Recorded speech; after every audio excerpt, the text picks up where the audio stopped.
Well, inventory is oftentimes the focal point of the negotiations and negotiating the price. So an accurate inventory is very important. It's actually both important for the seller and the buyer and both sides of the equation. From a seller's standpoint, he wants to get full value for his inventory and wants to walk away with as much as he can in his pocket. Obviously, for the buyer, they don't want to overpay for the inventory. They often need an inventory for bank financing if they're using financing, and they want to make sure they're paying for what they're getting. It's simple as that. Unfortunately, every once in a while, there's a seller that's a little less than forthright on what's there or what their estimate is. It can be way off. We get that all the time in buy-sells. The inventory values are not even, within 20% of what they think it is.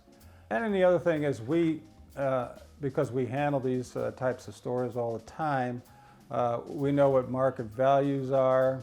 And if a seller says, well, it's worth this, and I go, well, you know what, the market really has it, in this range here. You're out of line.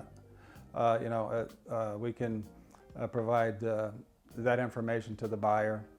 And a lot of times it's amiable and, a little bit this way, that way, it's not a big deal. But in some cases, I've seen some sellers try to say, well, they're buying everything like trash bags and all this consumable stuff, which really is not usually part of a buy-sell. So, it's a contract. You're doing a buy-sell and you have a contract is the inventory, and it validates, the process for both sides, so you both feel comfortable with the transaction.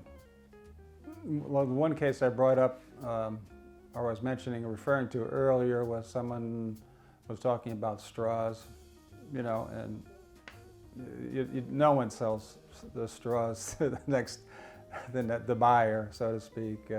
It's just a consumable part. It's part of the beverage. It's built into the pricing of it, and it's not separate. But I've had people try to maybe assign a value to that and make that part of the purchase. And I said, well, but no one else does it. You'd be the only one. Some of the convenience stores now seem to be adding liquor departments to their stores. With the upswing in liquor business, it's been very good since the pandemic started, and it hasn't really waned. It continues. We're seeing a lot of the convenience stores now devoting some of their shelf space to regular liquor. Also locally here in Kansas, they changed the liquor laws recently, just before the pandemic, where the convenience stores could sell beer. So all of a sudden now it's become a destination location for liquor purchase.